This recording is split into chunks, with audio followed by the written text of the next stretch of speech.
sama si hitam ni. Dia ajak lunch pula tiba-tiba ini.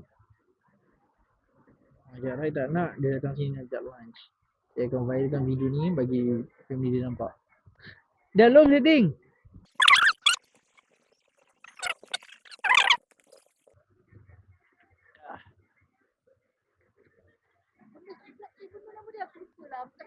Apa scrap? Aku tak tahu apa benda kau masukkan.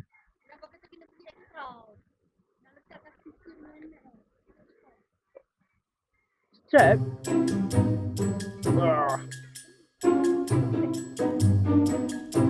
Oh, velcro. Velcro strap nampak jauh ni. Macam biasa, setiap kali nak ride, dia lah yang paling lambat sekali, yang paling slow sekali.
Dalam satu full tank lah, full tank boleh pergi 206. Saya tak nak bawa pergi hujan pun. Padahal nak masuk kerja balik, macam nak irai. Aduh, black. Masuk motor lah nanti. Apa pendapat korang kalau saya wrap motor ni? Wrap ke repaint? Airbrush.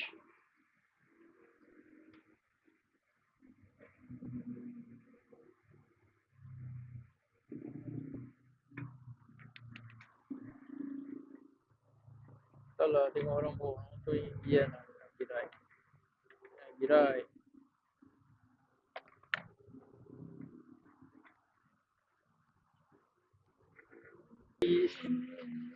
So dari segi kelencanan tu dah berkurang lah, sebab tahu